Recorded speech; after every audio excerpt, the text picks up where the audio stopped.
Escucha, no temas, Dios está en control.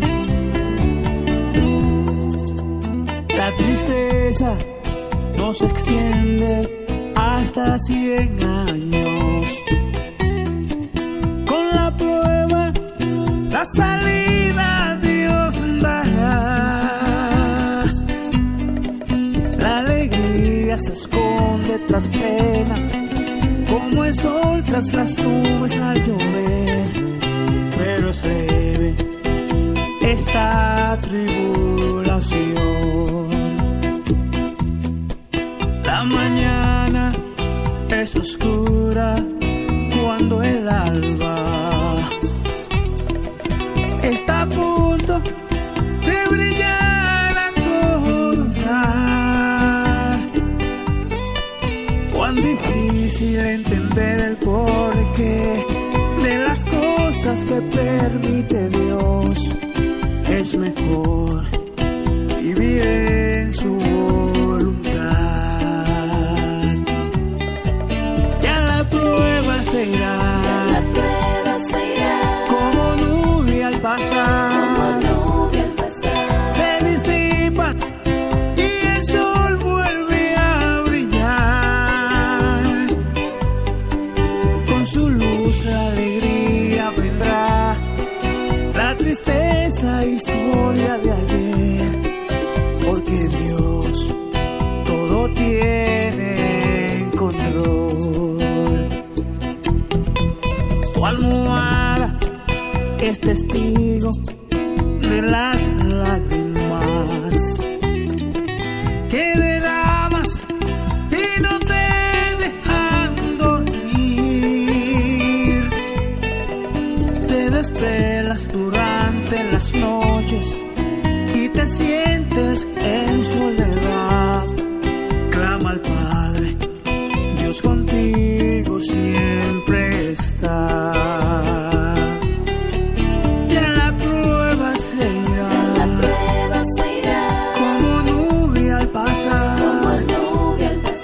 Se disipa y el sol vuelve a brillar. Con su luz la alegría vendrá. La tristeza, historia de ayer, porque Dios todo tiene en control. Ya la prueba se irá, como nube al pasar. Se disipa y el sol vuelve a brillar. Con su luz la alegría vendrá. La tristeza, historia de ayer, porque Dios todo tiene en control. Suena Shalom, Abraham Herrera, sin empujar a nadie. Ya la prueba se irá, como nube al pasar. Se disipa y el sol vuelve a brillar. Con su luz la alegría vendrá. La tristeza, historia de ayer, porque Dios todo tiene en control. Porque Dios todo tiene en control. Y es que Dios todo tiene en control. En control. Y sean bienvenidos a este su programa favorito. Este es tu día. Con nuestro Bishop Rudy. Gracias. Aquí entre cafés y panecitos de Sega Café. Hablábamos hace un momento del poder del pan. Aleluya. Estaba en una panadería donde dice: el dinero no puede comprar la felicidad, pero sí puede comprar un pedazo de pan, es casi lo mismo. Y la verdad es que estamos probando este pan con queso de aquí, de Sega Café, y es impresionante. Bueno, un saludo a boca llena, ¿verdad?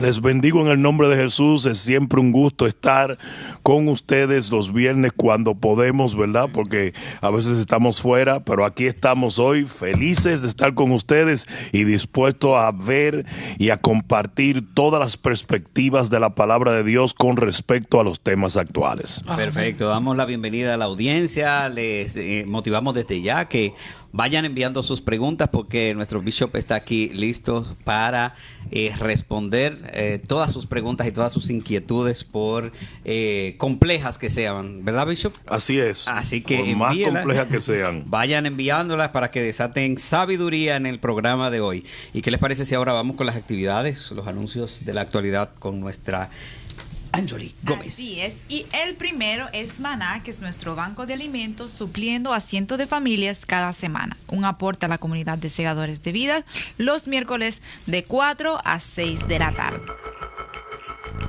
Vengo de Orlando, Florida. Primera vez que los visito.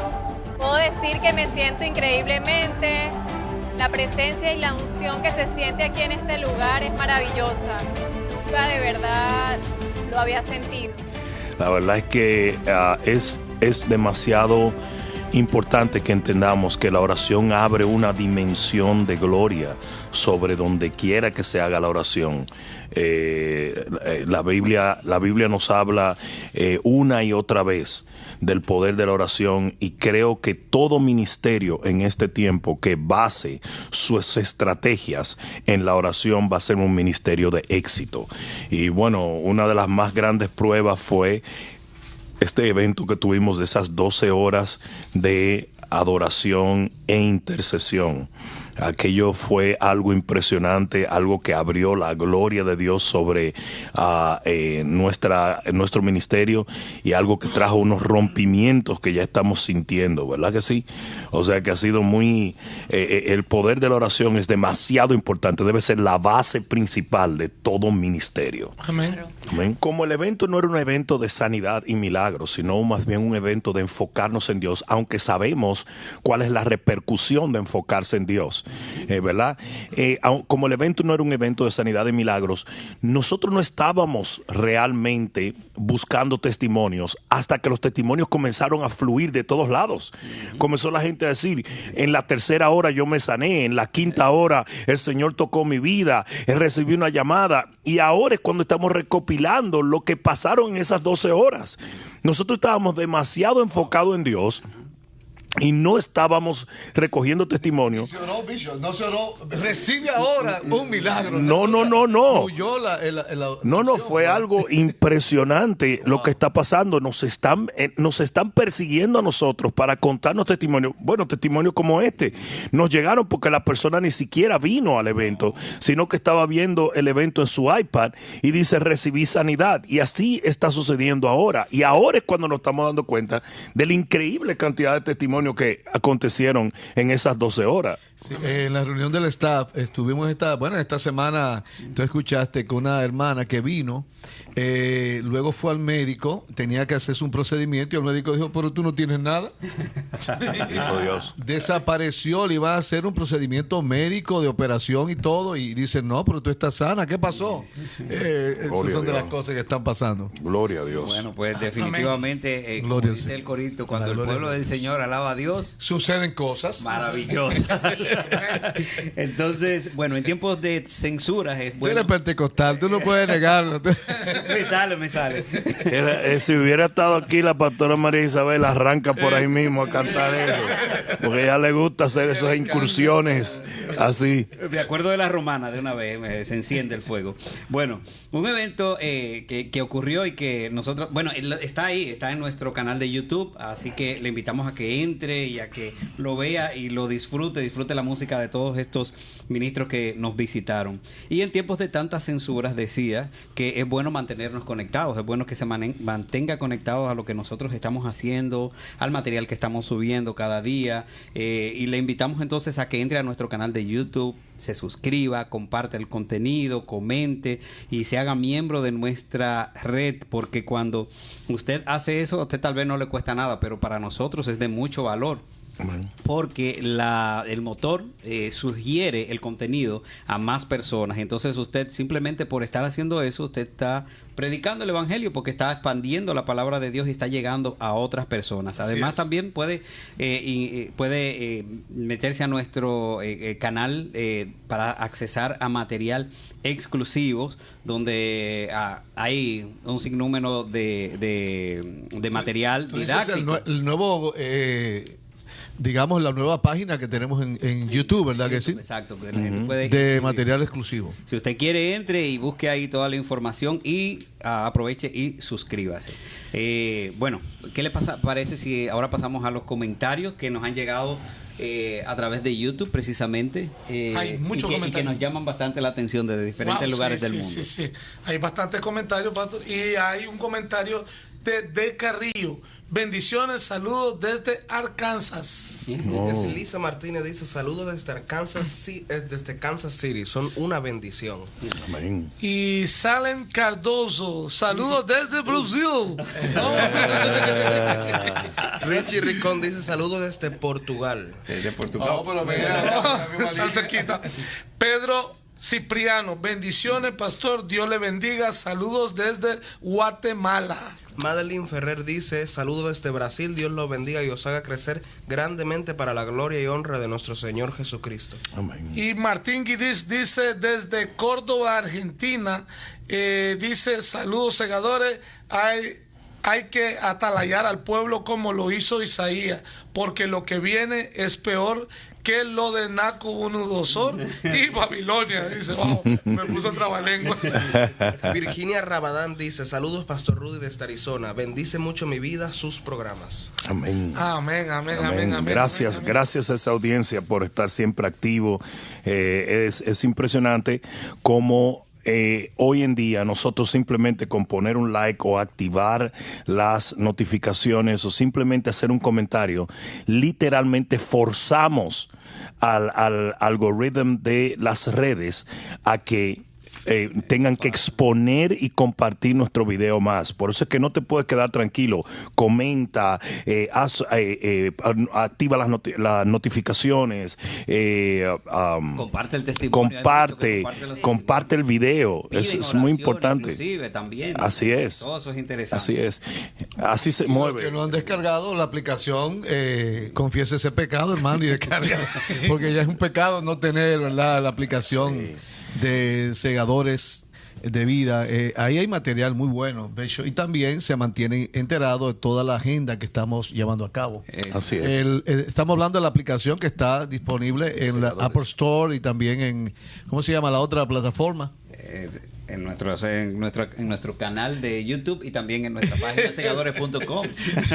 Pero no, me refiero para tú descargar la aplicación en Apple Store. Apple Store. Okay, bueno, ajá. Así mismo, Apple Store. Sí, Apple Store. Exactamente. Bueno, también, si usted quiere disfrutar del último de los mensajes que está en nuestro canal de YouTube, ¿qué les parece si comentamos un poquito acerca del despertamiento, que fue uno de los últimos, las últimas enseñanzas que nos compartió nuestro Bishop? Y a modo de introducción, les voy a comentar mis notas. Dice, un espíritu profetizado para los últimos tiempos se ha levantado contra la iglesia.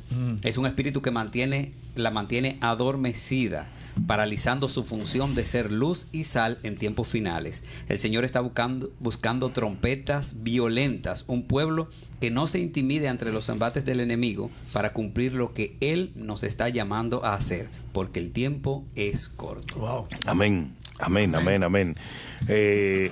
Existen tres tipos de personas de acuerdo a la enseñanza que nosotros extraímos de la palabra de Dios. Número uno, los que están durmiendo. Y los que están durmiendo literalmente simbolizan derrota, simbolizan pecado, simbolizan gente que no está entendiendo los tiempos en los cuales está viviendo. Recuerden, es nuestra responsabilidad entender los tiempos, por eso hay señales. Por eso Dios no se tomó la responsabilidad, sino dijo, te voy a dar señales para que tú reconozcas. Fíjate cómo dice, el Señor se lamenta y dice, ay Jerusalén, por no haber reconocido tu visitación, el tiempo de tu visitación, ahora vas a ser destruida. O sea, nosotros somos los que tenemos que reconocer el tiempo de la visitación. Y si no lo reconocemos, estamos durmiendo de acuerdo a la palabra de Dios. Después de los que están durmiendo están los que están despiertos. Pero hay muchos que están despiertos, saben, pero no advierten. Y esos son como los atalayas que no cumplen su función. Entonces hay atalayas, dice que hay atalayas ciegos. Y esos son atalayas que no ven. Pero hay atalayas que ven, pero no advierten. Y dice que el Señor mandará la sangre del que se pierda. Pero yo no quiero ser ni de los que están durmiendo, ni de los que están despiertos, sino de los que están despertando a otros. Ese es el que está despierto, el que ve, el que entiende y el que advierte a los demás. Y esas son las trompetas de Dios. Esas son la gente que Dios ha llamado a ser la voz de alerta para este tiempo. Y allí es donde tiene que estar la iglesia. La iglesia tiene que convertirse en la trompeta de su generación si nosotros verdaderamente vamos a arrebatarle al diablo esta generación final. Como decía el hermano que escribió, ¿verdad? El tiempo de Nabucodonosor. Tiene que haber atalayas. Él decía, usó esa misma palabra. Así mismo. Y algo que le molestó mucho al Señor Jesús, que era que los fariseos no pudieron distinguir los tiempos. Que Él le dijo, ustedes pueden ver las nubes, pueden saber que va a llover, pero sin embargo no saben las señales de los tiempos. Exacto. Eso fue algo que le molestó muchísimo. Ellos predecían si iba a haber buena cosecha, si iba a haber mala cosecha, si iba a llover, si no iba a llover. Todo eso ellos lo podían predecir, pero no podían predecir lo que estaba a punto de acontecer de parte de Dios. Dice que los hijos de Isaacar eran entendidos de los tiempos y sabían lo que Israel tenía que hacer en ese tiempo. Porque volvemos a lo mismo. No es lo mismo tú estar despierto que tú advertir a los demás de lo que estás supuesto a hacer. Y ahí es donde tenemos que llegar. Amén. Trompetas de Dios. Usted hablaba de que para despertar hay que tomar en cuenta 4 acciones, que son desechar, vestirnos de guerra, andar honestamente y revestirnos de Cristo. Así es, así es. Tú puedes ver una persona que está despierta por esas cualidades.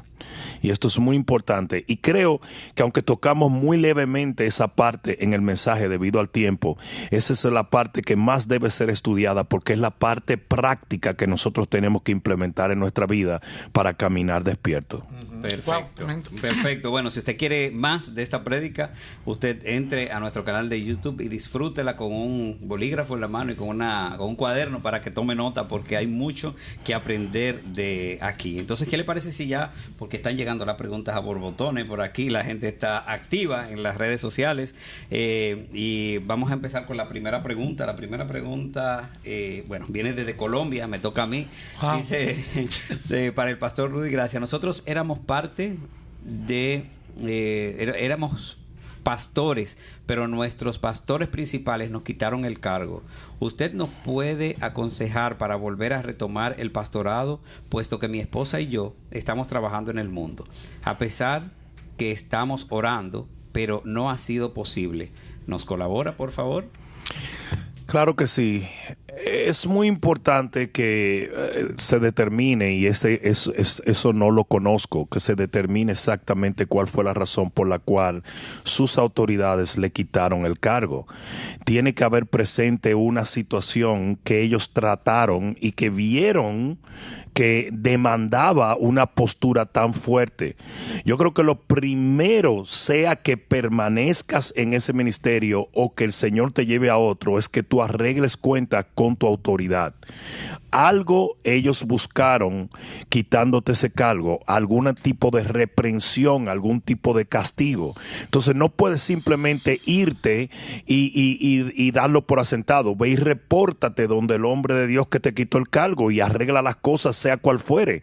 Y sea que permanezcas allí y retomes el cargo pastoral que tenías allí, o sea que te vayas y hagas algo por ti solo, vas a necesitar la aprobación de tus autoridades. Estoy asumiendo que no hay una ruptura total y absoluta, porque lo llamaste mis pastores, ¿verdad? Estoy asumiendo que no hay una ruptura total y absoluta en la relación, y yo creo que lo primero que se debe de hacer para comenzar desde allí es arreglar esa relación pastoral, porque la Biblia dice que el ministro debe de formarse como ministro por la imposición mano del presbiterio, y tu presbiterio es ese hombre de Dios. Perfecto. Amén. Pastor Juan. Sí, tenemos otra pregunta de Lili Amur. Dice una pregunta: ¿existe el libro de Enoch, hijo de Matusalén? Creo que esos son nombres, y si es así, que la Biblia lo fundamenta, ¿y sobre qué? Si la Biblia lo fundamenta, será. Ajá. ¿Y sobre qué? Obviamente existen los libros apócrifos, ¿verdad? Pero estos libros, ¿verdad? Lo di así exactamente, no entraron en el canon escritural. ¿Qué quiere decir esto? Aquí viene. Quiere decir que algunos de estos libros citan ciertas partes de las escrituras.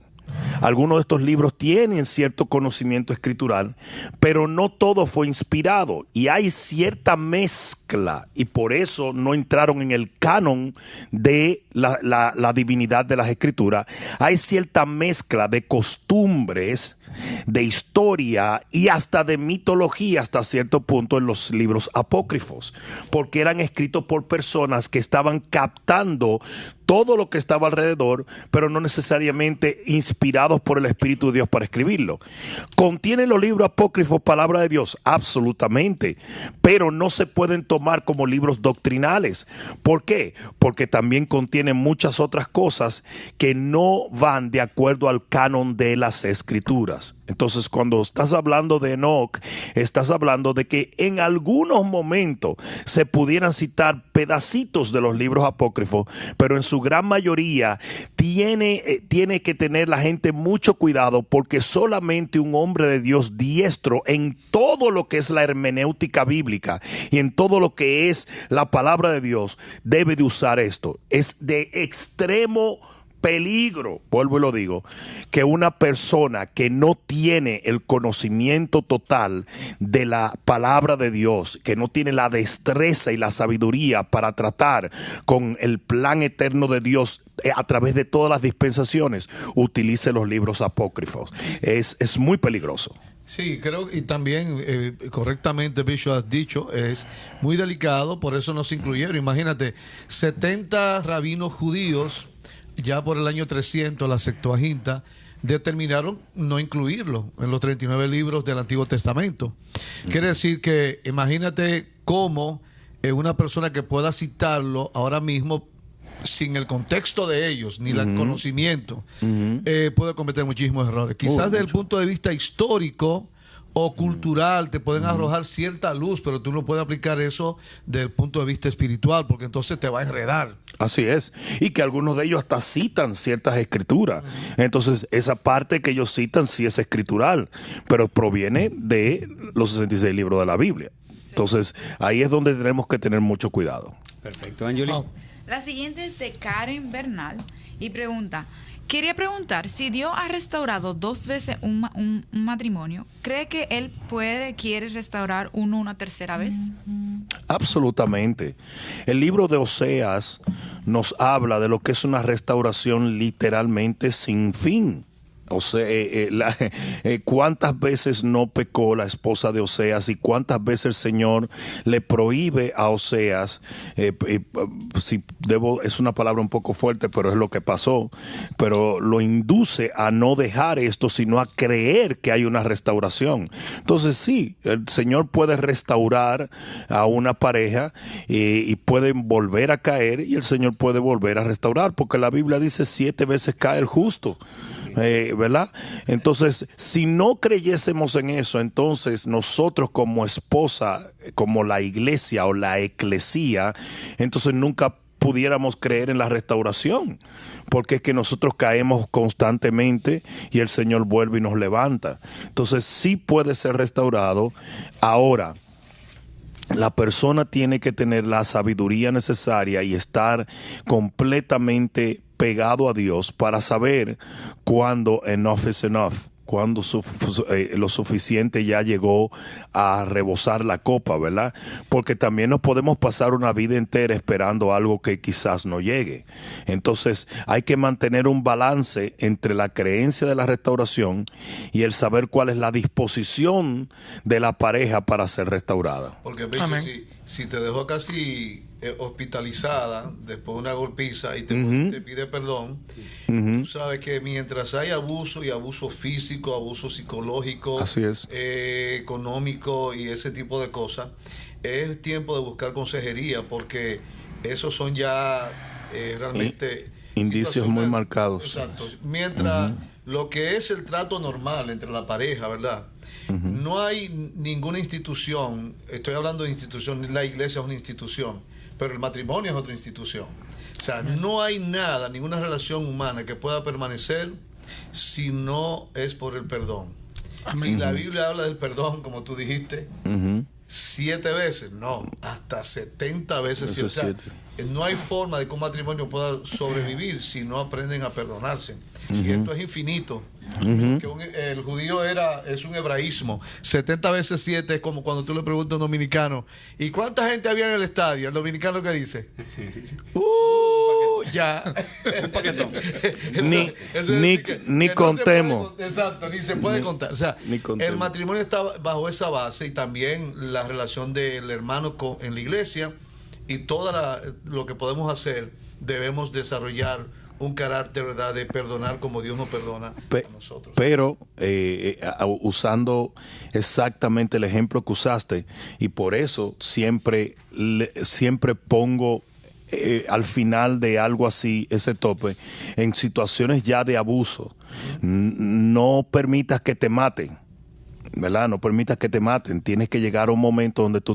Amén. Muchas gracias. Bello, perdóname. Una vez me detuvieron por un asunto de una luz del vehículo y me llevaron al Plan Piloto en Santo Domingo. Eso es un lugar feo. Perdón, por una luz apagada. Se me fue por la tangente. Entonces, veo yo un letrero que dice: si usted es esto, usted es la víctima.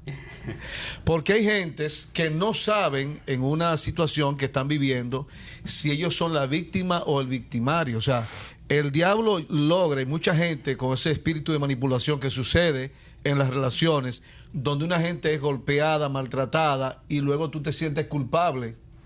O sea, eso es manipulación, tú sabes, de cambiarle la cosa a la gente. Entonces, hay que determinar claramente si tú estás en una situación abusiva, donde tú estás siendo maltratado, porque el enemigo es muy sutil en cuanto a eso, para hacerte sentir culpable.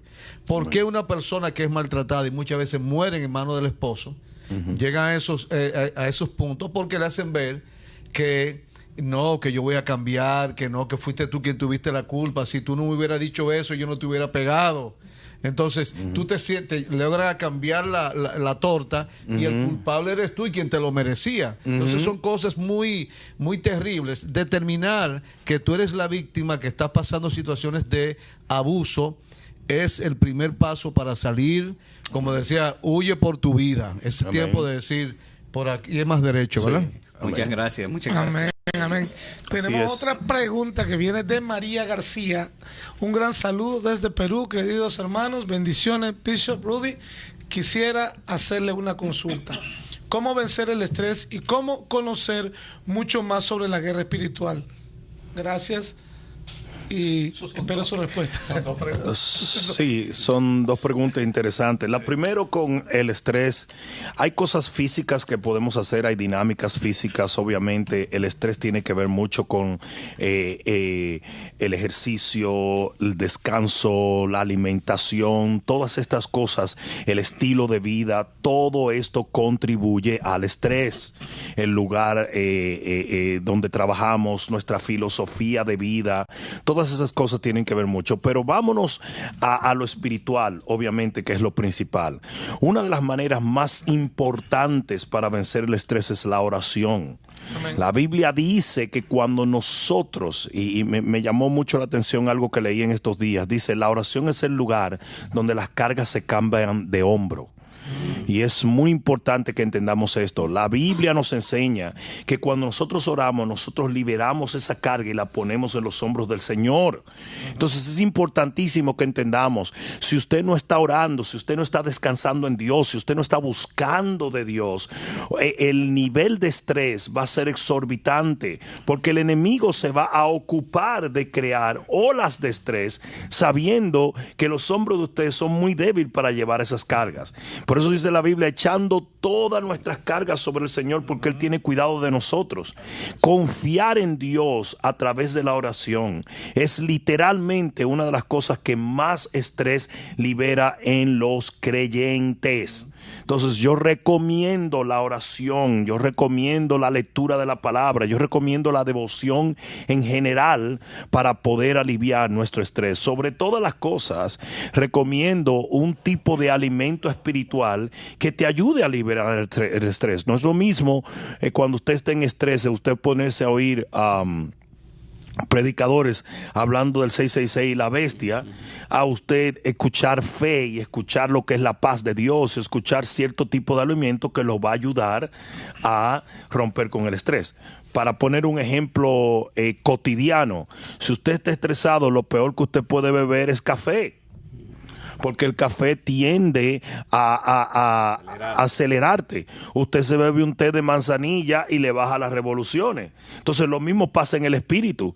Si usted está estresado, usted tiene que escoger qué tipo de alimento espiritual usted está necesitando para poder llegar a la paz que sobrepasa todo entendimiento. Amén. No todos los predicadores te van a llevar a ese lugar. Usted necesita gente, necesita escuchar palabra que va a traer sus emociones a una estabilidad. Amén. Muchas gracias, Bishop. Muchas gracias, Cintia. Adelante, Diego. Tenemos la siguiente pregunta, que tiene una situación bastante grave. Cintia Milexi, que dice: ¿cómo puedo honrar a mi padre y a mi madre si son ellos que se han levantado en mi contra? Calumniaron a mi prometido para impedir el matrimonio y dicen que estoy loca por obedecer el querer servir a Dios, dado que Él es pastor.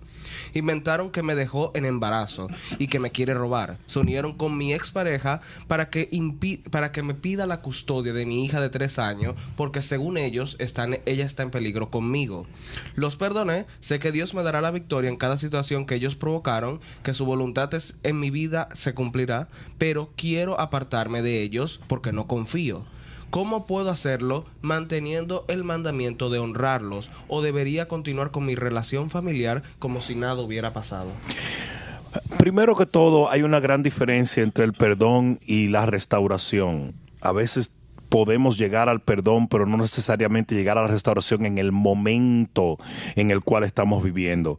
Tú puedes honrar a tus padres no difamándolos, no exponiéndolos, no maldiciéndolos, no confrontándolos para provocar ciertas situaciones, pero no necesariamente tienes que vivir entre ellos en este tiempo, porque si ellos están no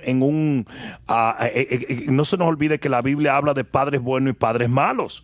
Y si en este momento ellos están en un mover tan atrozmente maligno contra ti, entonces yo creo que convendría que por este tiempo hay una separación de la relación, claro, sin enemistad, sin contienda, sin falta de perdón. Usted tiene que perdonarlos a ellos.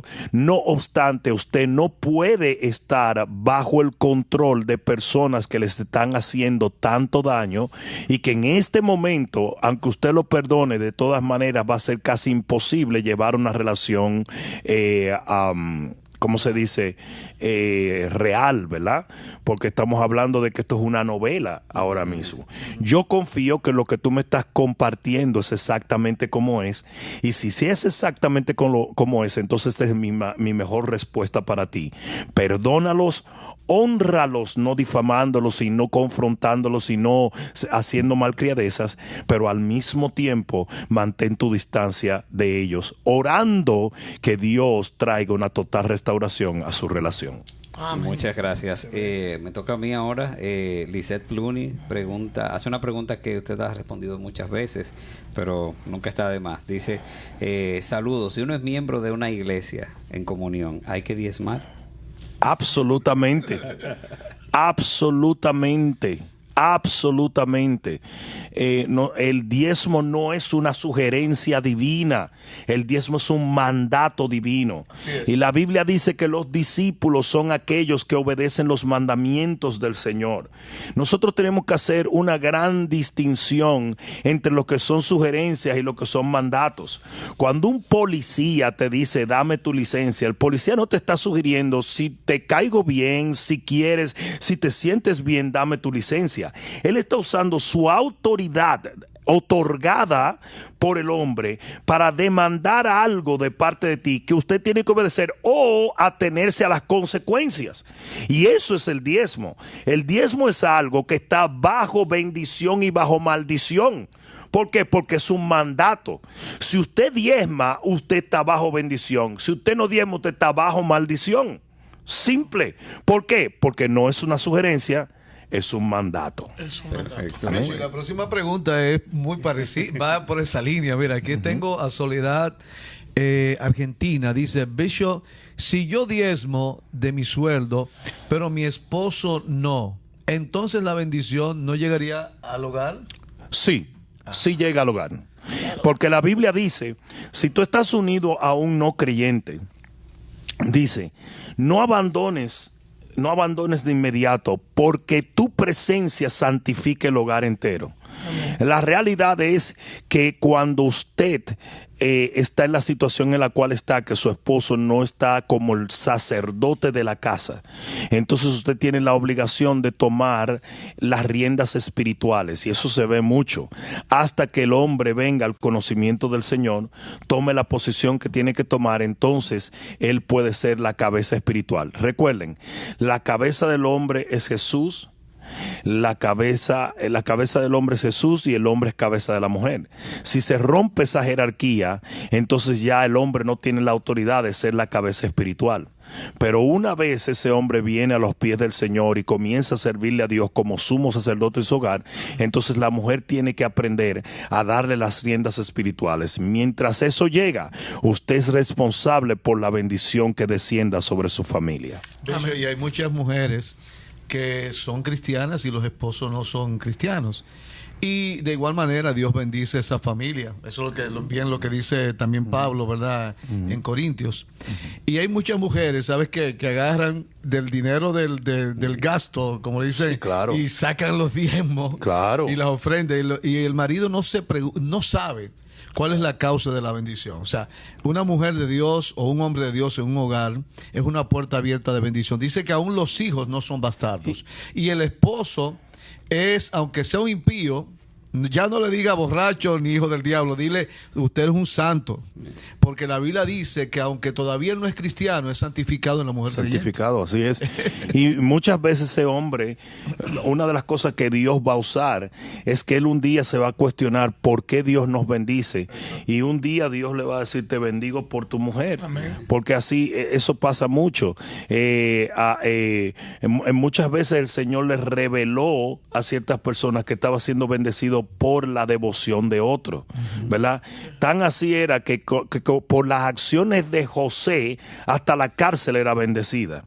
Entonces nosotros tenemos esa potestad, aunque no seamos los principales en una situación, sí podemos desatar bendición y sí podemos desatar maldición de acuerdo a lo que nosotros hacemos. Por ejemplo, cuando Jonás estaba en la barca, a causa de Jonás y a causa de su rebeldía, la barca entera se estaba hundiendo y él no era el capitán de la barca.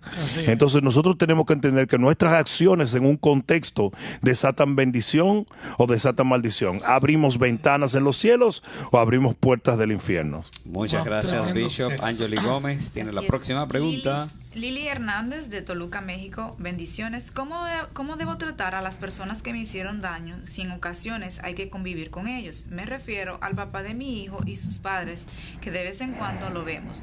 Pido por favor oración para que Dios me libere de la depresión, de la tristeza, odio, amargura y estrés que se lleva todo el dolor de mi corazón, por favor. Amén.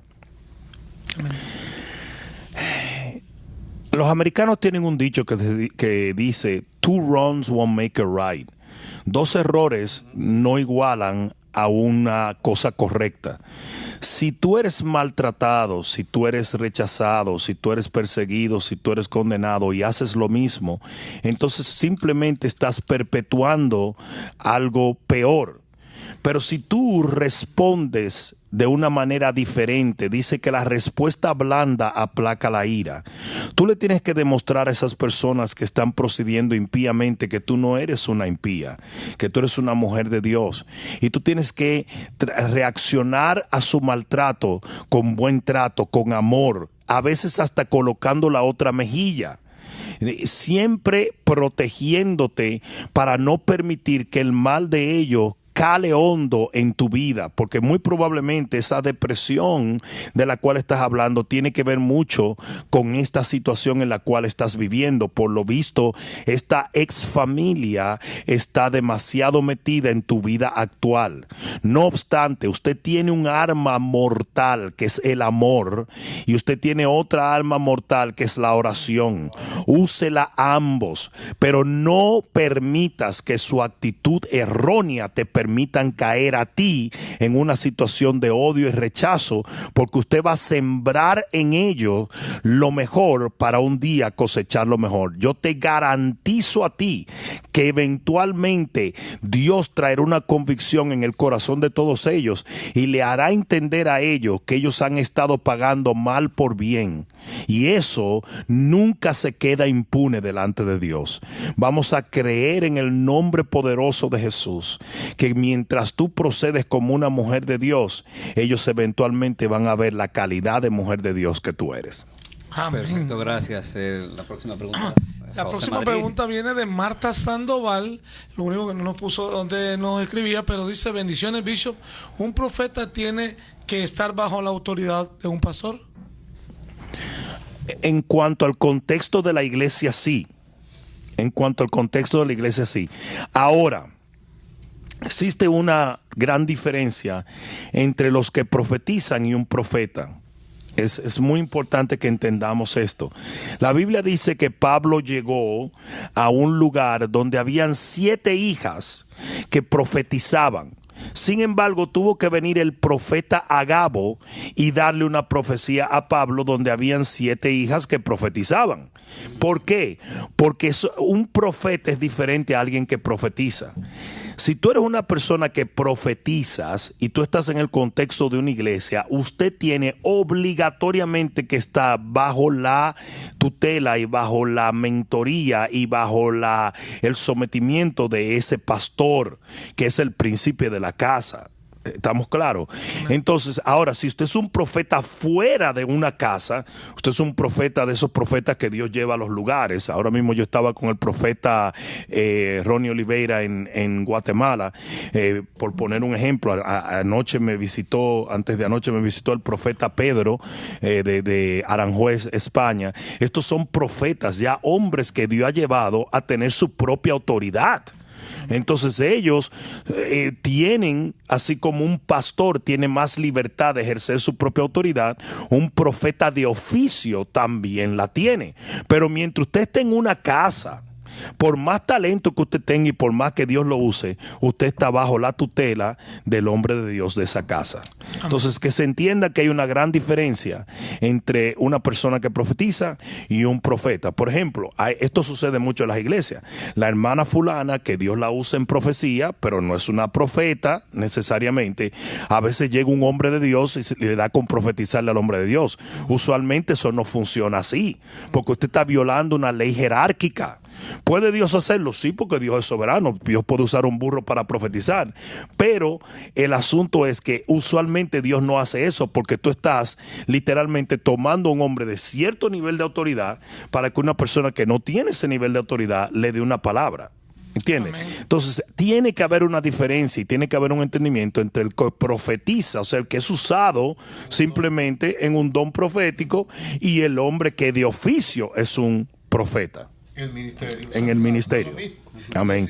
Ya esto está dentro de los 5 ministerios que fueron escogidos directamente por el Señor y fueron puestos y colocados en autoridad por el Señor, como dice el libro de Efesios. Que es del mismo Jesús que lo escoge, como decía Pablo. El Espíritu Santo reparte dones y todo el mundo se supone que tiene algún don. Claro. Entonces, porque tú tengas un don de profecía, tú no eres profeta. De igual Eso es manera, lo que está. porque tengas un don, porque fluyas en los dones de sanidad en una congregación no quiere decir que tienes un ministerio de sanidad. Son dos cosas diferentes. Entonces tenemos que saber cuál es nuestro lugar y no pensar más alto de nosotros mismos de lo que debamos pensar, como dice el libro de Romanos. De hecho, eso trae mucha descarga a mucha gente, porque yo he escuchado a gente diciendo, es que Dios me usa en sanidad, entonces yo tengo un ministerio muy grande.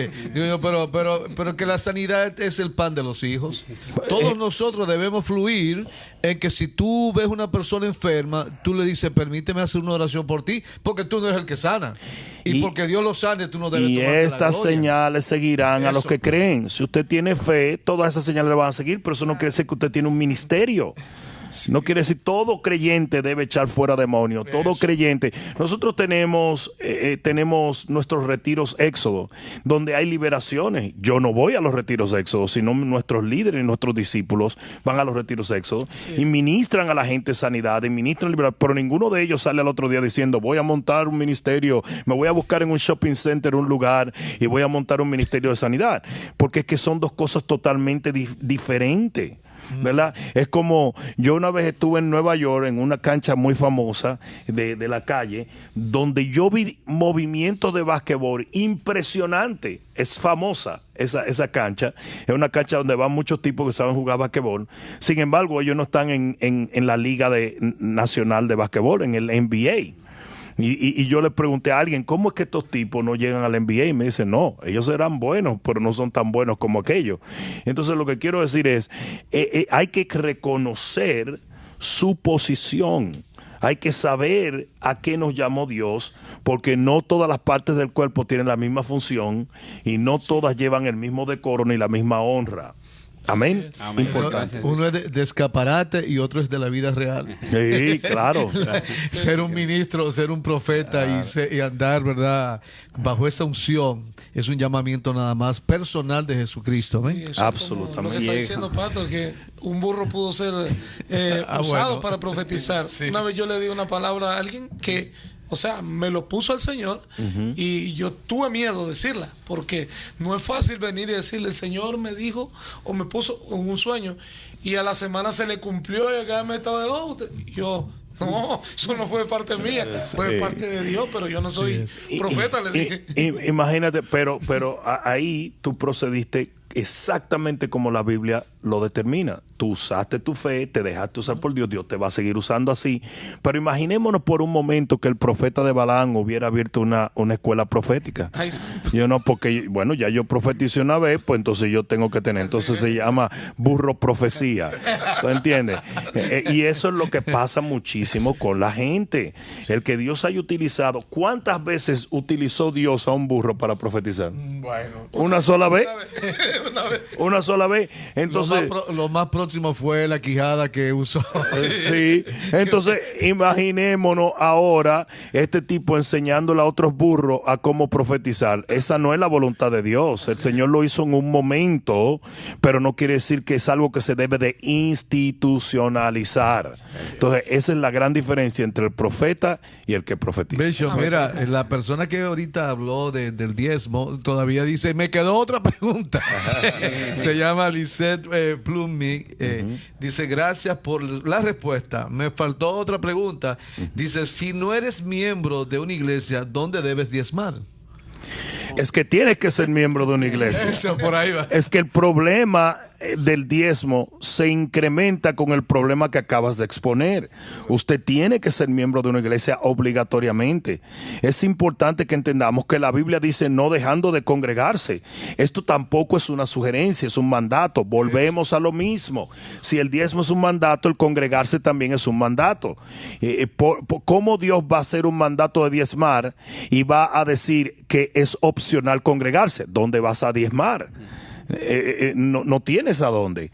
Usted tiene el cuadro o la situación que tienes ahora mismo es que usted tiene que conseguir una congregación donde usted reciba alimento espiritual y donde usted diezme porque está recibiendo ese alimento espiritual y honre a Dios allí en aquel lugar. Entonces el problema es más extenso de lo expuesto. El problema ya no es solamente los diezmos, sino que estás violando una de las leyes espirituales más importantes que está conectada con los diezmos. Necesitas congregarte, necesitas un pastor. El pastor es el que vela por tu alma. Tú no puedes velar por tu propia alma como vela un pastor, porque tú necesitas ojos que sean entrenados y puestos por Dios y que tengan objetividad en aconsejarte y en reprenderte y en redarguirte. Entonces necesitas una congregación, necesitas congregarte, necesitas un pastor y necesitas diezmar en la casa del Señor. Muchas gracias. Diego tiene la próxima pregunta. La siguiente pregunta viene de Valeria Bardales, que dice: buenos días, quiero saber cuántas horas se debe hacer un ayuno y durante el ayuno, ¿qué debo de hacer? Existen diferentes tipos de ayuno. La realidad es que el ayuno es simplemente, existen 3 apetitos de la carne, que es sexo, dormir y comer. Por eso Jesús se abstuvo de tocar mujer, por eso Jesús vigilaba en las noches y por eso Jesús ayunaba. Porque es la manera de tú decirle a tu carne y al apetito de tu carne: usted no reina, aquí reina el espíritu. Porque mientras más mengua la carne, como decía, como en referencia a Juan el Bautista, es necesario que yo mengue para que él crezca en mí. Mientras menos carne, más espíritu. Entonces, ¿qué pasa? Cuando usted suprime los apetitos de la carne, usted está elevando el espíritu. Ahora bien, existen diferentes tipos de ayuno. El ayuno más común era el ayuno total que hacían los israelitas, que era cuando salía el sol a cuando se ocultaba el sol. Es un ayuno que lleva agua, pero no lleva alimento en lo absoluto. Luego tenemos el ayuno parcial, que es el ayuno de Daniel capítulo 10, donde simplemente las personas se ponen algo en la boca por una u otra razón para que el estómago asiente, ¿verdad? Ese es un ayuno parcial. Y obviamente se puede extender más. En el caso de Daniel se dice que no comía pan placentero. Eso quiere decir que podía comer ciertas cositas, quizás frutas o algo así, por 21 días. Y luego está el ayuno sobrenatural, que si Dios no te lo dice, usted va a ver al Señor en el túnel rapidito, que son 40 días y 40 noches con agua también. Con excepción del ayuno de Esther, que es un ayuno de 3 días sin agua, todos los ayunos llevan agua. Por eso dice que Jesús, después de 40 días, 40 noches ayunando, dice que tuvo hambre, no dice que tuvo sed. Entonces es importante que entendamos: no hay un tiempo justo de ayuno, pero sí recomiendo que cuando usted comience a ayunar, usted ponga cuándo va a terminar, porque si no, usted nunca va a saber si usted terminó en el momento en que le dio hambre. Entonces, si usted dice yo voy a ayunar de tal hora a tal hora, usted llévelo hasta esa hora. No obstante, yo creo que ayunar, ahora se ha puesto muy de moda el ayuno intermitente. Ayunar un desayuno no es óptimo, ¿verdad? Ayunar una cena, ¿entiendes? Mínimo, yo creo que el ayuno debería de ser de 12 horas. En mi opinión, me parece que debería de ser así. No podemos tomar el ayuno simplemente como un método de perder peso. Es algo que está muy de moda, sino que debemos de observar que el ayuno debe de ir acompañado de un retiro de oración al nivel que usted pueda hacerlo. Pero esto es muy importante. Casi siempre la Biblia habla de ayuno y oración, y si Jesús ayunó orando en el desierto, separado de todas las cosas, de nada sirve ayunar viendo Facebook, de nada sirve ayunar viendo películas de Netflix. Usted tiene que retirarse en lo más posible, retirarse a orar y a buscar del Señor. Marlene pregunta, Bishop desde Perú: Dios me hizo un llamado, ¿es necesario recibir discipulado? Se necesita algún tipo de entrenamiento cuando nosotros tenemos un llamado de parte de Dios. Es indudable es indudable que nosotros, que hay una, acompañado con el llamado van los talentos de Dios, van los dones de Dios, pero mientras más usted aprenda a cómo fluir en ciertas cosas, usted va a estar más firme en ese llamado. Por ejemplo, la Biblia dice que Eliseo persiguió a Elías y vivió para Elías y lo vio obrar, tal y como los discípulos de Jesús lo vieron. Y cuando cae el manto, que es simbolismo del poder de Dios, dice que él golpeó las aguas del mismo modo que Elías las había golpeado. Entonces eso quiere decir que hay algo que viene de Dios, pero hay algo que usted aprende. Procedimiento. ¿Verdad? Hay un procedimiento que usted aprende. Entonces, yo creo que las dos cosas deben ir mano a mano. ¿Verdad? Amén. Mano a mano. Uno de mis sueños es tener una especie de, no sé cómo decirlo, como una especie de instituto, pero una cosa de 20 días, 21 días. Pim, pam, pam, enseñarle encerrar a gente por 21 días y entregarle todo lo que puede enviarlos a un ministerio como algo para encender la mecha. Ya luego lo que es escuela bíblica y todo eso lo pueden tomar, pero que sea algo como violento, donde uno le enseñe todas las cosas que uno ha aprendido para enviarlos a lo que es la cosecha. Yo me inscribo, bicho, eso hay que hacerlo. Sí.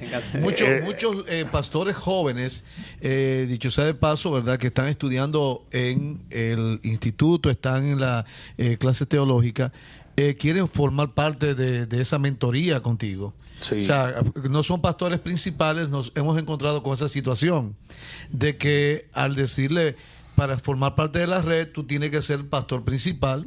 Entonces dice, pero yo apenas estoy estudiando, pero tengo el llamado, sigo al bishop. Yo creo que eso sería una excelente punto de partida. Cosas prácticas, pero sobre todo impartición. Cosas prácticas, pero impartición. Cosas como, no es un instituto bíblico de 21 días, pero enseñarle cómo tratar con la división, cómo tratar con la rebelión, cómo tratar con los hermanos en pecado, cómo tratar con esto, cómo mantener una vida limpia, de santidad, y al mismo tiempo impartiendo. ¿Por qué? Porque usted necesita algún tipo de entrenamiento. Es indudable.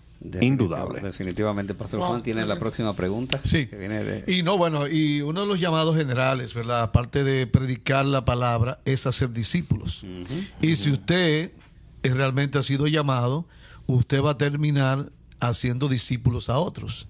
Y si usted no es un discípulo, ¿cómo usted va a ser discípulo a otros? Así es. O sea, en la primera parte yo creo que ese punto inicial sería magnífico, Bishop. Te estoy agarrando la palabra aquí públicamente. Sí. Porque es que tenemos demasiados jóvenes que están arrancando el ministerio, están predicando en las calles, están haciendo la labor, pero dicen, yo no soy el pastor principal, ¿cómo yo puedo tener la mentoría del Bishop? Yo creo que ese sería un punto de que hagamos ese, digamos, esa conferencia o ese seminario de 21 días, ¿verdad? Sí. Fuego. Hay que mantenerse en contacto con la red global de liderazgo. Sí, eso, espere pronto, como crear una campaña expectativa, eso pronto vendrá. Túnel, ¿cómo le dijimos? Fue ruta de fuego. Espere la ruta de fuego, amén. Eso. Mire, tenemos otra pregunta, Bishop, de Grace Ventura. Dice, bendiciones, saludos desde Ecuador.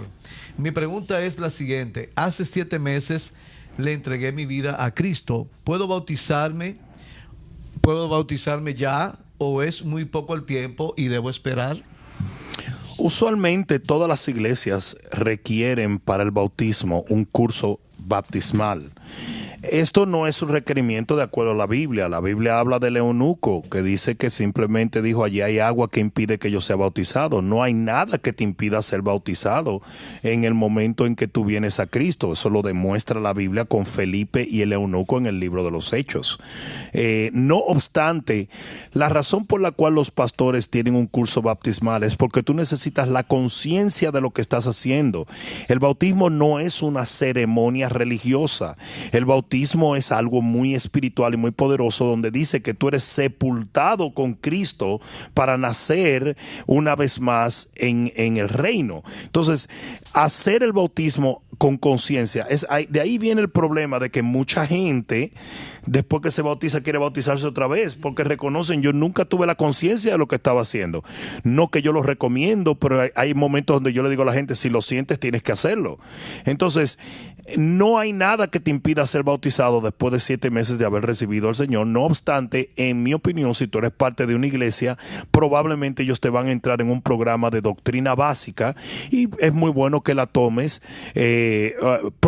Estoy asumiendo que eres parte de una iglesia y estoy asumiendo que tu iglesia probablemente da cursos bautismales, pero también hay iglesias que no tienen este tipo de enseñanza. Por ejemplo, yo no doy cursos bautismales, ¿verdad? Yo simplemente adoctrino a la gente, lo consolidamos y dentro del contexto de su éxodo ya entonces los bautizamos, que más o menos es lo mismo, ¿verdad? Pero no directamente con doctrina bautismal. Entonces, de acuerdo al estilo de tu iglesia y a tus autoridades, a tu pastor y a la iglesia a la cual perteneces, entonces que ellos te indiquen cuál es tu próximo paso. Muchas gracias, Bishop. Angelique tiene la próxima pregunta. Sandra Tapia pregunta, por favor, ¿cómo puedo orar por liberación y sanidad?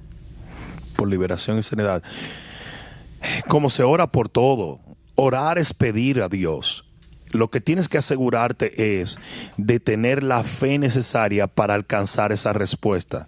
Probablemente lo que estás preguntando es cómo llego a un punto de fe. Yo te recomendaría leer el libro de Marcos.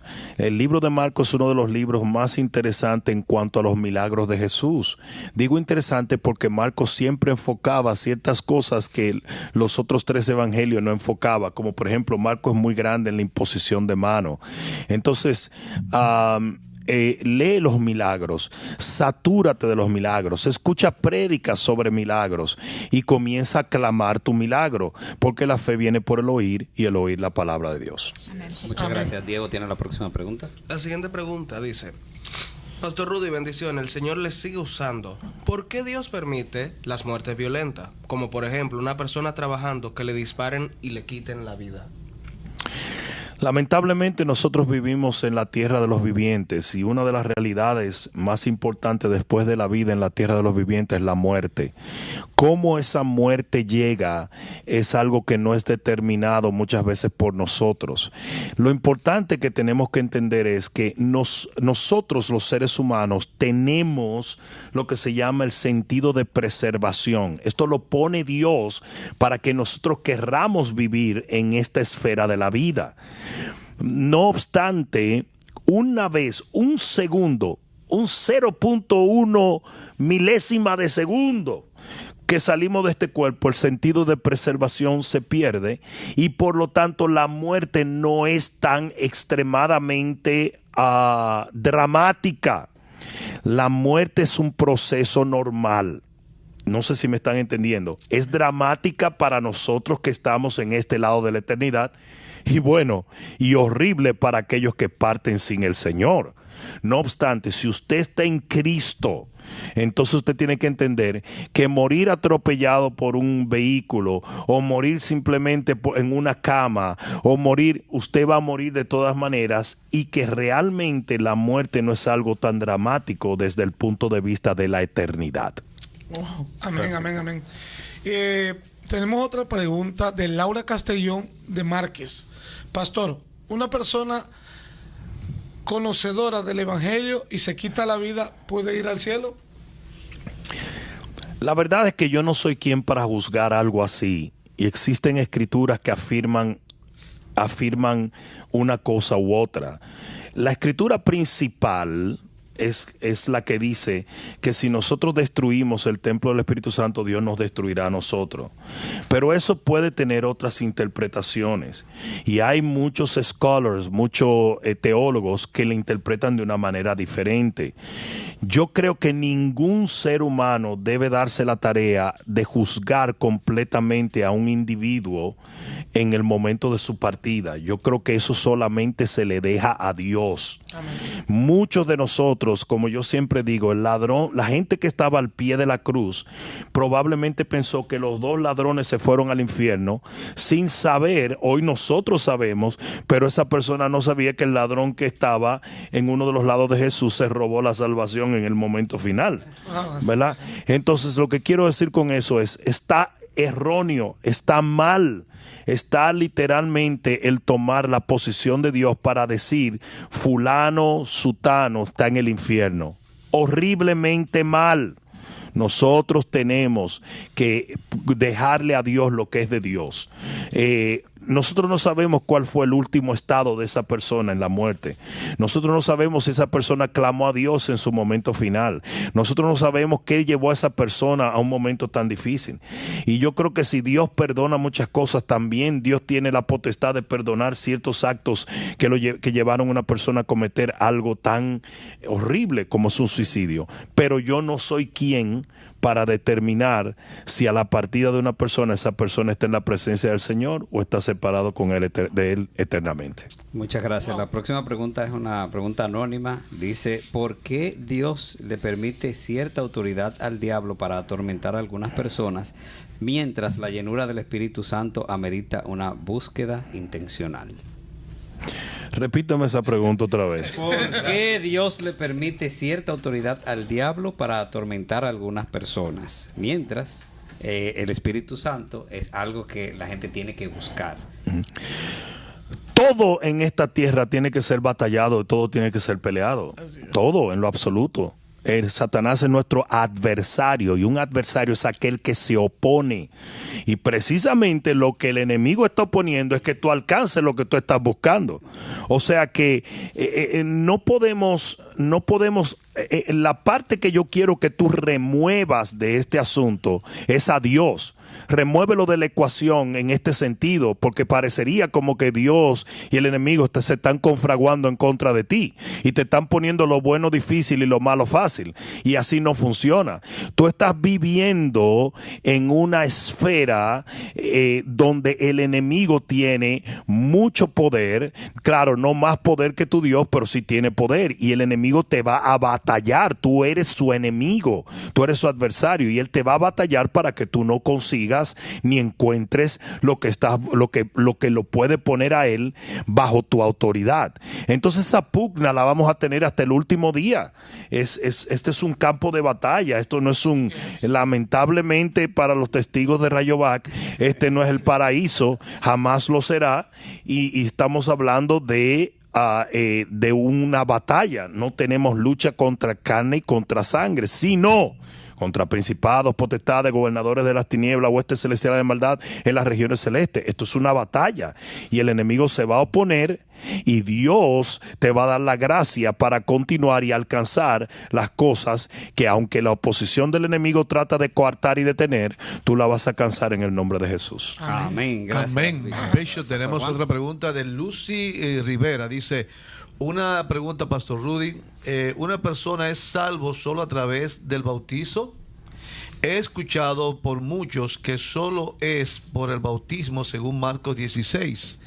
El que creyere y fuere bautizado será salvo.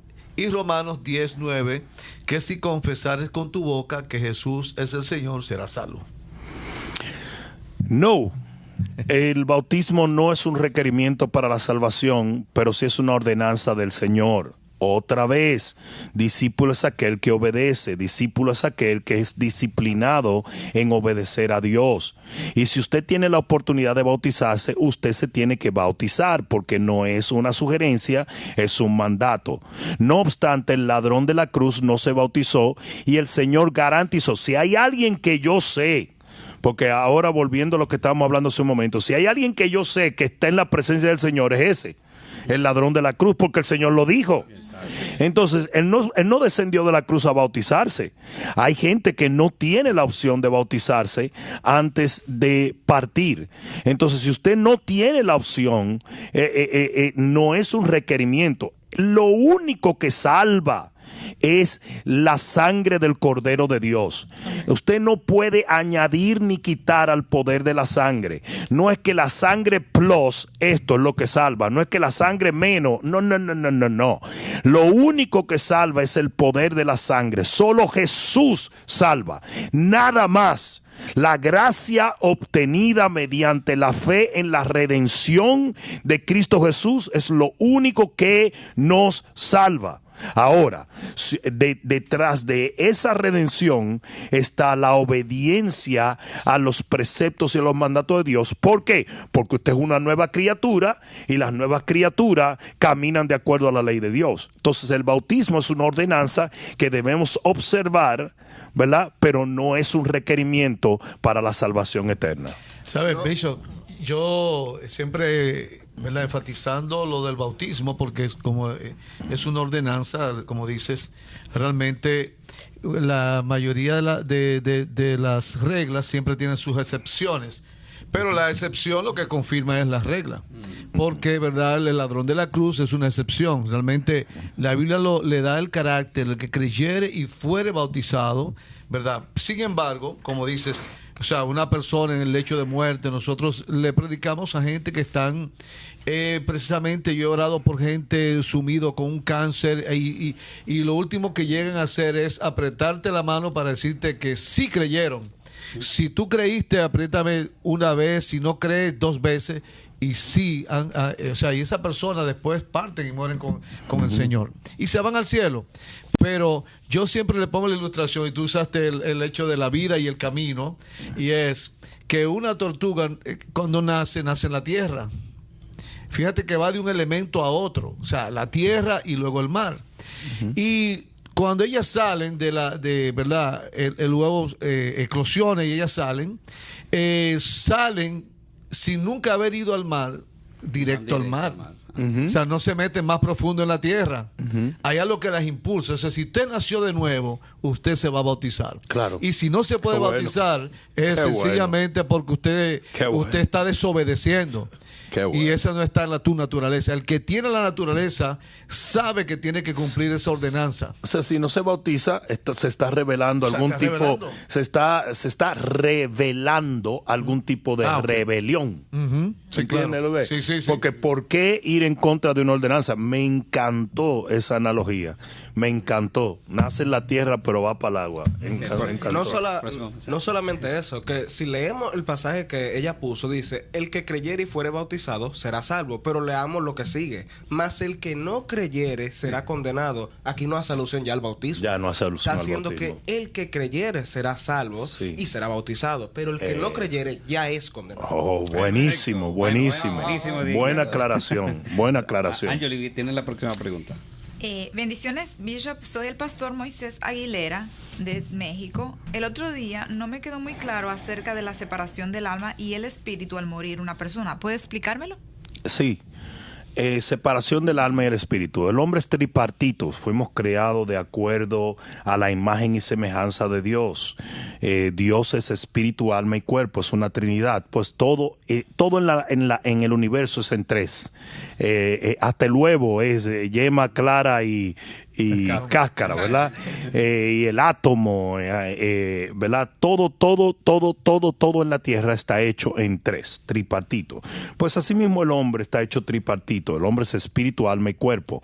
El espíritu es la vida. Fue lo que cuando Adán era un pegote era un muñeco, un pegote de barro, Dios respiró, ¿verdad? Exhaló lo que se llama el ruach, que es el espíritu, el aliento de vida, y se convirtió en un alma viviente. Lo que da la vida, el alma estaba ya ahí, pero lo que da la vida es el espíritu.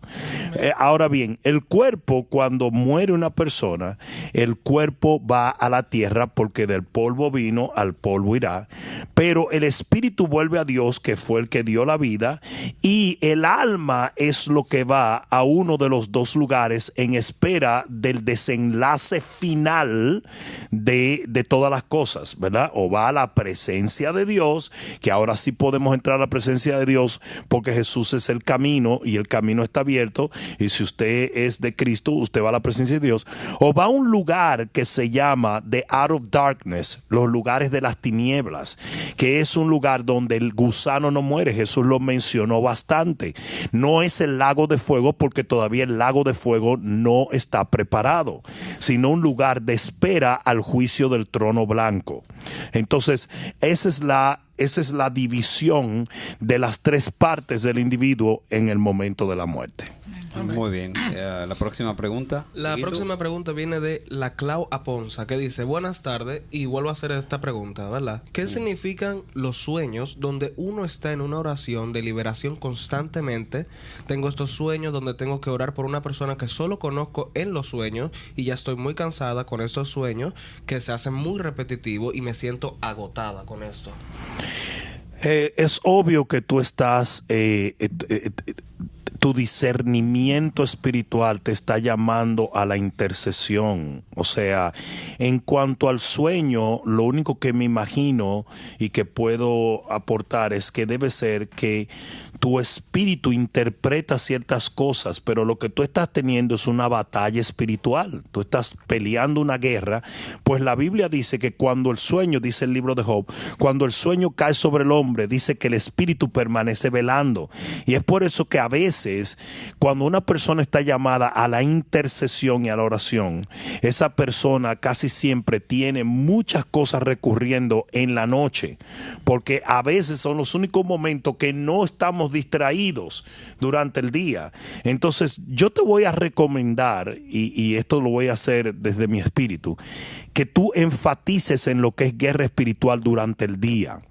Que tú te tomes una o un par de horas a diario y comiences a batallar en el espíritu. Y yo creo, esto es lo que pienso, que en las noches tu espíritu va a estar más descansado porque habrá cumplido con ese tiempo de intercesión y de guerra espiritual que por lo visto el Espíritu de Dios está poniendo en tu corazón.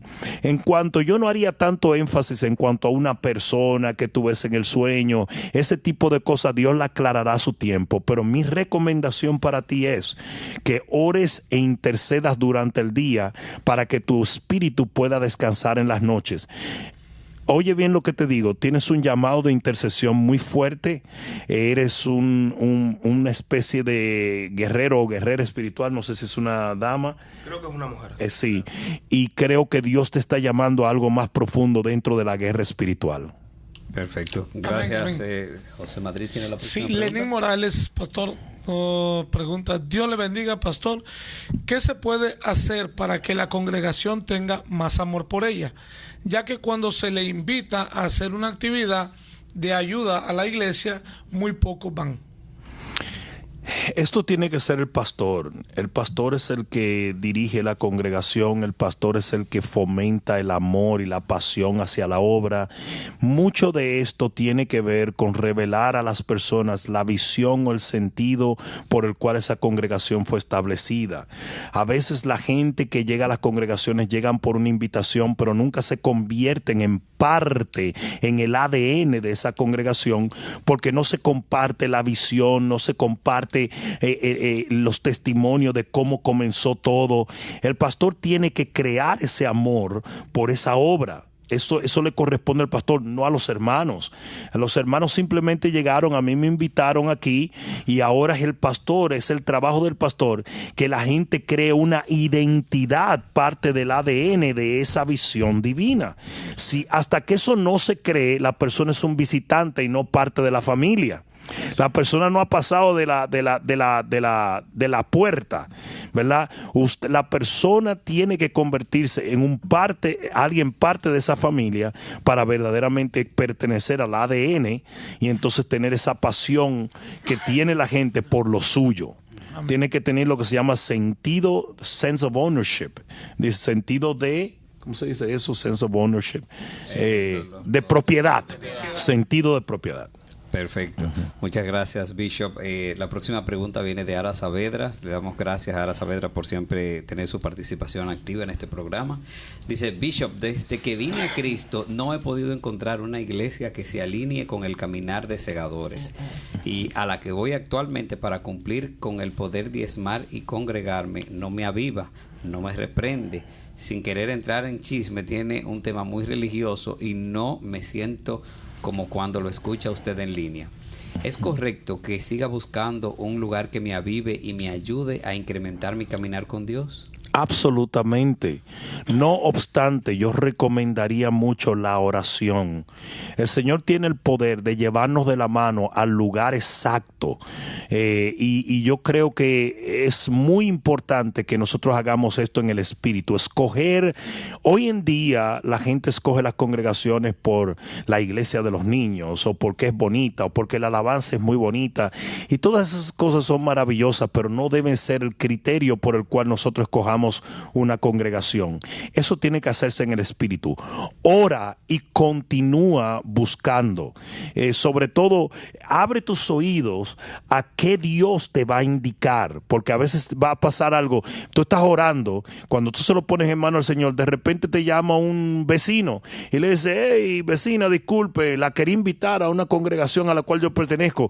Y esas son las cosas sobrenaturales que pasan. O estás en la calle y de repente encuentras un folleto y en el folleto hay una dirección, el Señor te dice, ahí es.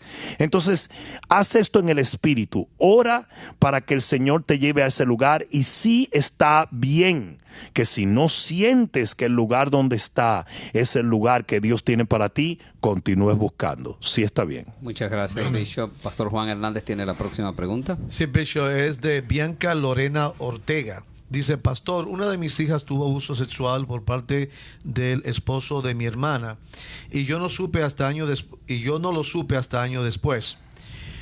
Cuando supe, mi hija me hizo prometer que no haría nada. Quise pedir ayuda, pero en lo legal solo la expondría porque no hay pruebas y no procede. Pero psicológicamente nos ha afectado mucho. Yo he trabajado con el perdón, pero mi hija no lo supera y piensa que no me importa. El tema es que nuestros recursos no son vastos para pagar una atención legal o psicológica. Me hace sentir mal no poder hacer nada, pero ¿qué me puede usted aconsejar? Esta situación que tú estás viviendo es extremadamente compleja. También es multipartita, hay demasiadas partes. Yo creo que tú vas a hacer un bien muy grande si tú le demuestras a tu hija la importancia que esto tiene para ti buscando un consejero familiar. Tú vas a necesitar algún tipo de destreza de manejo de este asunto. Aquí hay partes legales que fueron violadas. Aquí hay parte emocional donde hay muchas heridas. Aquí hay un sinnúmero de cosas. Hay familiares envueltos. Por lo tanto, mi consejo va a ser bien simple. Tú vas a conseguir un terapista cristiano familiar. Y tú vas a hablar con esa persona y te vas a sentar con tu familia y van a buscar consejo directo de esta persona. Tiene que ser cristiano. Y muy bueno si es un terapista, si es un pastor también de mucho peso, una persona que tenga destreza en manejar ciertas cosas, entonces ese pastor pudiera servir de ayuda también. Pero es importante que yo no te conteste esto livianamente simplemente por una pregunta, porque es una situación de mucha complejidad, con muchas partes envueltas y con mucha delicadeza. Estamos hablando que todo esto, hay una parte legal, una parte emocional, una parte psicológica, una parte espiritual, una parte familiar, y todo eso tiene que manejarse unísono, de una manera congruente, para que lo mejor de Dios salga a relucir. Pero tú tienes que demostrarle a tu hija cuánto te importa, y tienes que permitir que tu hija esté delante de una persona y le confíe a esa persona todo lo que aconteció, para que entonces ustedes tomen las decisiones pertinentes respecto a esta relación. a esta situación, perdón. Muchas gracias, Bishop. Angeli tiene la última pregunta. Ya llegamos al final casi de nuestro programa. La gente ha estado bien activa. Le damos las gracias por todas las preguntas que nos han enviado y que han desatado sabiduría aquí. Han puesto a trabajar bastante al Bishop. Amén. Los ministros a diestra y a siniestra que tiene acompañándoles. Angeli, adelante. Tengo dos preguntas y es, ¿qué tengo que hacer con un hermano que padece trastorno de narcisismo? Y la segunda es, ¿un pastor ilegal en Estados Unidos puede casar personas? Sí, claro. En este sentido, en la mayoría de los Estados Unidos, en realidad, usted va a la corte y busca una licencia, ¿ok? Una persona, un notario, puede llenar esa licencia y el pastor puede auspiciar lo que es la ceremonia religiosa, darle su bendición. En otras palabras, usted no quiere que un notario de una corte le dé la bendición a usted porque esas personas ni cristianas son. Te va a leer una... Exacto. Entonces tu pastor, si está en una situación en este momento como esta, sí pudiera dar la bendición y hacer lo que es la ceremonia religiosa, y la ceremonia legal se hace aparte. Esa es una. La otra pregunta es... Tengo que hacer con un hermano padece trastorno de narcisismo. Ok, me imagino, vamos a imaginarnos en este momento que él fue diagnosticado con ese trastorno, ¿verdad? Que es algo muy difícil. El diagnóstico del narcisismo es algo muy difícil. ¿Por qué? Te voy a decir por qué. Porque hay veces que los problemas de narcisismo pueden llegar a ser casi clínicos. Puede llegar a ser algo que está desatando una, ¿cómo se dice? Ay, Dios mío, ¿cómo se dice cuando una persona, no es un psicópata, sino una persona antisocial totalmente, totalmente inepta para fluir con la sociedad? Estamos hablando que el narcisismo puede llegar a ser un trastorno bastante fuerte. O puede ser una persona que simplemente está reaccionando con ciertos sentimientos narcisistas. Sea cual fuere la situación, imagino que ya lo diagnosticaron, yo creo que todo eso lleva una batería de cosas que usted tiene que aprender. A veces hay psicólogos y psiquiatras que ni siquiera pueden diagnosticar el narcisismo. Lo que usted sí tiene que entender es que el narcisismo es el pecado del diablo y que es una cosa bastante difícil de tratar, y que si usted quiere aprender a tratar con esas cosas desde un punto de vista natural, hay muchísimas herramientas, especialmente en las redes sociales, especialmente en YouTube. Hay muchas herramientas de cómo tratar con el narcisista. Hay una señora dominicana, psicóloga y pastora, que es una de las personas que trata, lamentablemente no tengo el nombre, pero trata con este trastorno de una manera muy a la altura de la palabra de Dios, y es muy interesante. Pero la realidad es que hay muchos otros como ella que tienen muchos buenos videos que pueden darte ciertas pautas de cómo tratar con este tipo de trastorno. No obstante, mi último consejo para ti es: llévalo delante de Dios. Dios puede hacer en 10 segundos lo que a nosotros nos tarda 10 años. Por lo tanto, usted tiene que orar constantemente y creer que Dios puede intervenir en la vida, y así como fue capaz de transformar a un Jacob, transformar también a ese individuo. Bueno, pues nos queda más tiempo que para una nota editorial de nuestro Bishop y una oración final por los temas que han estado saliendo a colación, como son los problemas matrimoniales y la salud. Sí. Yo creo de todo corazón que el cristiano en este tiempo tiene que recurrir a un concepto demasiado importante, y es el concepto de la adaptabilidad. Hay veces que el cristiano tiene la potestad de cambiar su medio. Hay otras veces que el cristiano solamente tiene la potestad de adaptarse a lo que está viviendo. Yo creo que el día de hoy necesita y demanda de gente que sea flexible para poder fluir de la manera más óptima y más bíblica ante los increíbles increíbles trastornos que hay en esta sociedad. No podemos ser gente estricta en ciertas cosas que no nos adaptemos. No podemos llegar a un momento donde digamos, porque las cosas no salieron de esta manera, no voy a hacer nada. Porque usted va a aprender a fluir a medida que usted vaya adaptándose a ciertas cosas. No tenga temor de hacer las cosas diferentes.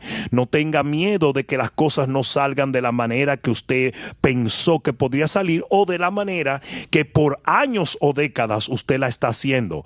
Adáptese. Adáptese sin comprometer los principios de la Biblia. Simplemente cambie de forma y no de fondo, porque es importante para todo aquel que quiera ver la victoria de Dios en este tiempo. Hombres de Dios como Daniel tuvieron que adaptarse a vivir en un imperio que no era 100% de Dios. Y hombres como Sadrach, Mesach y Abednego se adaptaron hasta donde pudieron. Y luego llegó un punto donde hubo cosas no negociables. A eso me refiero. Lo que no es negociable no cambia, pero lo que es negociable, aprenda a negociarlo para que usted pueda llegar a la victoria que Cristo tiene para usted. Amén. Muchas gracias. Una oración final para despedir. Gracias a la audiencia por estar con nosotros. Y pasamos a... Quisiera hacer un anuncio antes de la oración final. Tenemos ya a las 3 de la tarde la reunión de la Red Global que va a ser en este día a través de Facebook Live. O sea, usted tiene que ser parte del grupo Red Global de Liderazgo y si no lo es, solicite que todavía está a tiempo. Gracias. Amén. Amén. Recuerden, el Facebook es Red Global de Liderazgo del Bishop Rudy Gracia. Entran al Facebook, solicitan obviamente, el resto entra y a las 3 de la tarde nos vemos ahí. Bendigo, Padre mío, esta audiencia y declaro, oh Dios, en el nombre de Jesús, que tu poder ahora los envuelve.